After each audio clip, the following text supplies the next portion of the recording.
অপার্থিব নাকি মায়াবী বিভ্রম, ঐশী দক্ষতা, অত্যাশ্চর্য ক্ষমতা, তুঙ্গ সাফল্য, আধুনিক ফুটবলের শ্রেষ্ঠ প্রতিভা, ওই ঘাস বলবে লিওনেল মেসির কথকতা।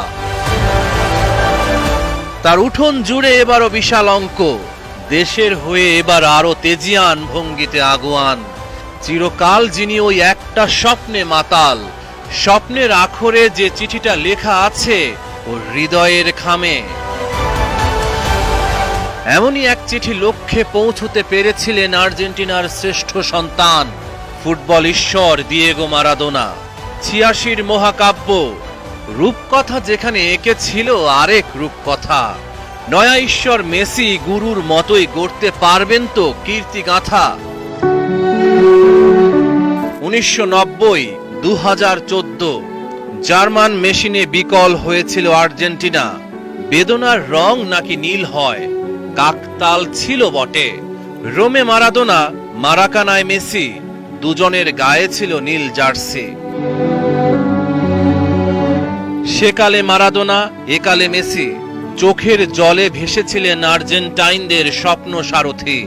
ভক্তকুলের বুক চিরে হৃদয়কে এফোড় ওফোড় করে অলিন্দ নিলয়ের মাঝখান দিয়ে বয়ে যাওয়া রক্তাক্ত স্মৃতি।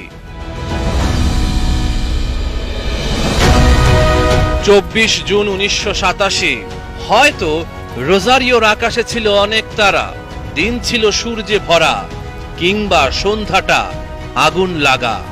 ওই দিনেই পৃথিবীতে এসেছিলেন লিওনেল মেসি, দুনিয়াকে জয় করতে, লাখো কোটির আইডল হতে।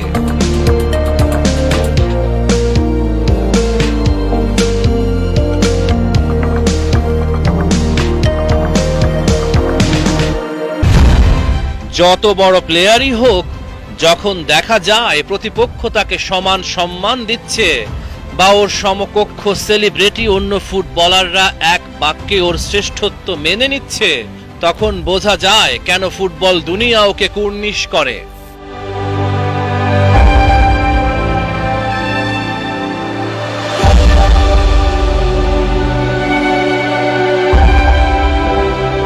যে মারাকানায় ভেঙেছিল হৃদয়, সে মারাকানাতেই আনন্দ অশ্রু। গেল বছর কোপা আমেরিকা জয়, ২৮ বছরের শিরোপা খরা ঘোচানো, সম্প্রতি ফিনালিসিমা ট্রফি জয়ের উৎসব। আর্জেন্টাইনদের কাছে মেসির মাঝেই স্বর্গীয় মারাদোনার বসত।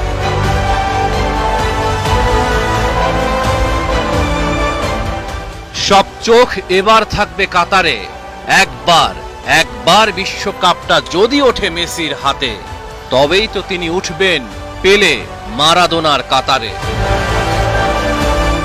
রহমান পেয়ার, ৭১।